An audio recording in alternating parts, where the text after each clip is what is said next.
So here we're gonna work on this problem. We're gonna try to factor it. As you might imagine, we're gonna see if it can be written as a quadratic, and if so, if it can be factored as such. Let's look at it here. We notice that x to the fourth is the square of x squared. So we have some hope therefore.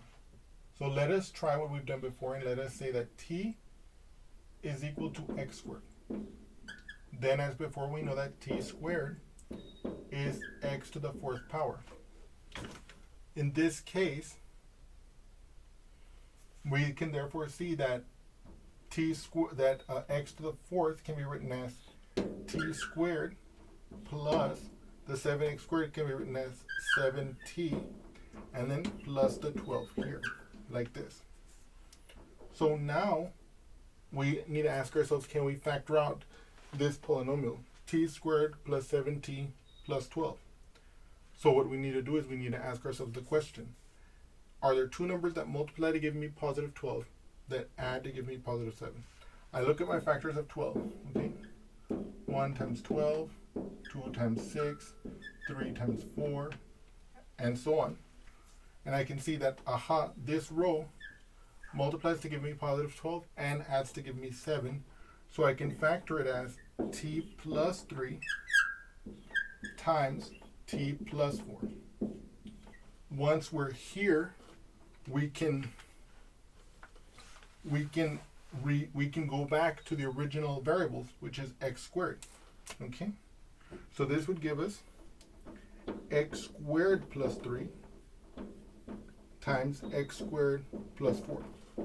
Okay? And so if we wanted the factorization just in terms of integers, we would stop here. Okay? And of course, if we wanted to go further, then we would have to do what we did last time, in I believe the second example, and that is we would have to exploit the factor theorem, right? We know that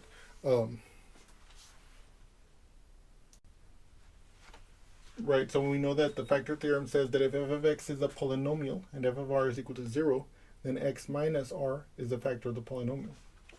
So for example, supposing that we don't want to stop with this nice factorization in terms of integers, we want to go further, we have to exploit this rule.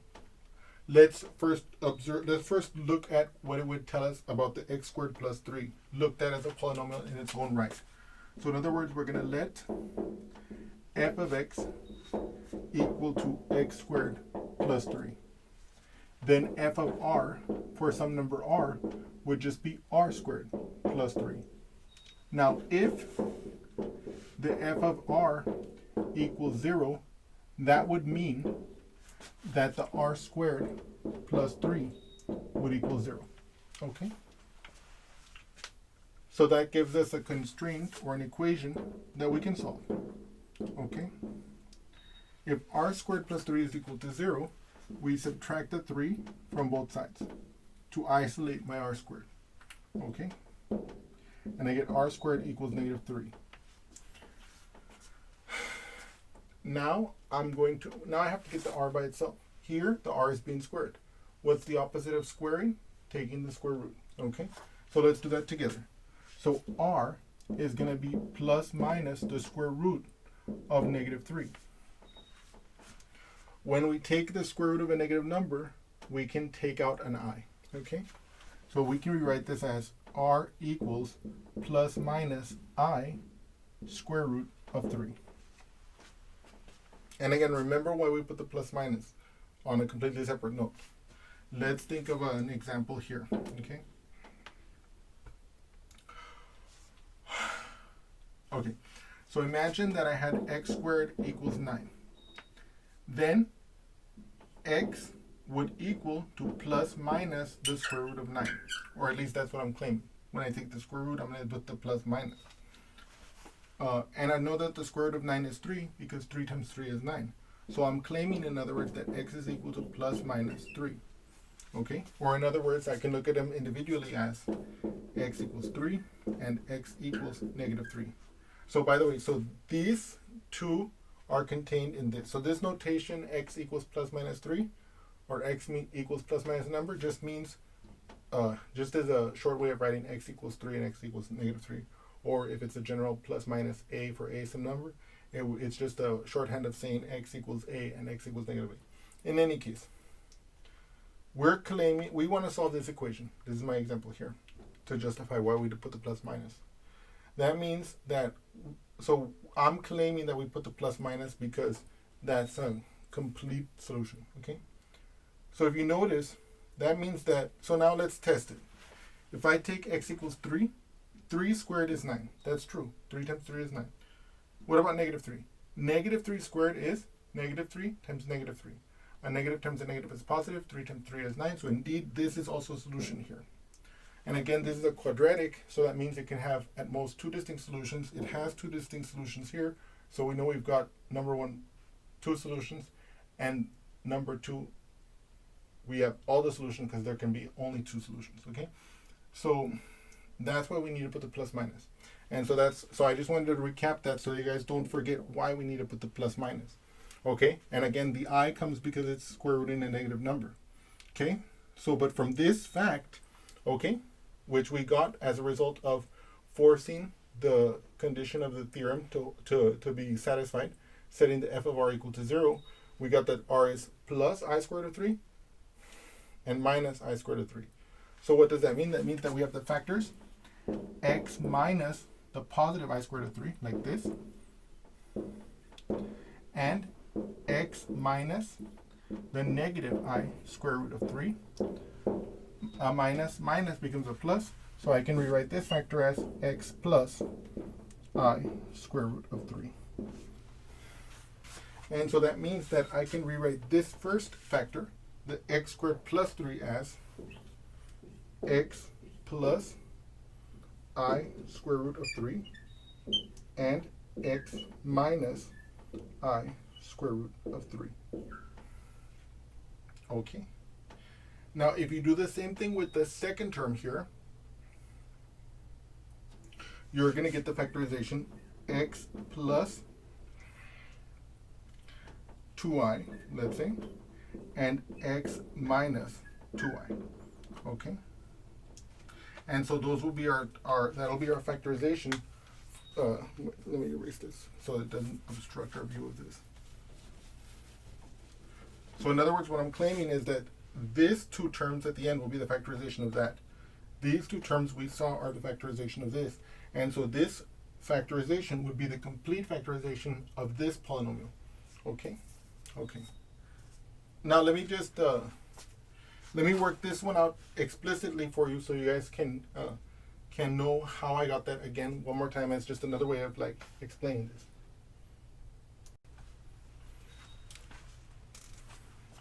So again, we're going to look at the x squared plus 4 as a polynomial in its own right because we want to use the factor theorem to factor it. So we're going to let f of x equal x squared plus 4. And so therefore, we know that for any value r, f of r would be just r squared plus 4. Why? Because this notation tells us that f is a function that takes a value x and outputs that value x, whatever it is, squared plus 4. Okay, so we know that f of r is this. So if we were to set f of r equal to 0, that would be the same thing as saying that r squared plus 4 is equal to 0, right? And what it says in the factor theorem is if f of x is a polynomial, and f of r is equal to 0, if f of r is equal to 0, that's the same thing as saying that r squared plus 4 is equal to 0, then x minus r is a factor of the polynomial. So I need to find out what r's make this true. So let's do that here. R squared plus 4 equals 0. I'm going to subtract the 4 to the other side, like this. And I get r squared is equal to negative 4. What's the opposite of squaring? Square rooting. So my r is going to be the plus minus square root of negative 4, like this. What's the square root of negative 4? Well, first of all, it's going to be plus minus I times the square root of 4. The I takes care of the negative sign on the inside. Now, what is the square root of 4? It's 2. So we can see that this will simplify 2 plus minus I times 2. it's customary to write the I at the end when it's a whole number like this. So we can write that as R equals to plus minus 2I, okay? And then in this case, you can see that the x minus the r, which are the vectors given by the vector theorem, would be x minus negative 2i, which would be the x plus 2i, and the x minus the 2i, which gives us the x minus 2i as the vector, okay? And so that's how we exploit the vector theorem to factor out these uglier terms. I think they're uglier, but it's okay. They're still beautiful, okay? But you can see here, so this original polynomial expression they gave us can be factored to a factorization like this, if we want to leave it as integer coefficients in the factors, or it can be factored further into this imaginary factorization here. Now, let me just make a brief comment here, okay? So, this kind of polynomial expression, we might have wanted to graph it, for example. And in order to graph it, we would have, at some point in the graphing process, wanted to find out what the x-intercepts are. And to find the x-intercepts of a function, or to find the x-intercepts of the graph of an equation y equals to some expression in x, we're going to find out what values of x make the y value 0, or what values of x make the function 0, which is an equivalent way of saying the same thing. Okay? And in this case, essentially, we would have set this, if this was the polynomial expression of the function we were graphing, f of x equals to this expression, we're setting it equal to 0 to find the x-intercepts. We would have been setting this factorization equal to 0. But if you look at this, factorization, they're all imaginary numbers. The implication, the implication in this case, because all the zeros are complex numbers, is that this graph never touches the x-axis. Okay, so that's what we can see from here. We can also see this is a fourth order polynomial. It's got a maximum power of 4. What does that tell us? That tells us that there are at most 4 distinct roots. We have 4 roots here. Positive 2i, negative 2i, positive square root of 3i, negative square root of 3i. That means we have 4 distinct roots, so we know that there's no more roots to find, okay? And I hope you've enjoyed this example, and I look forward to seeing you again soon. Thank you so much.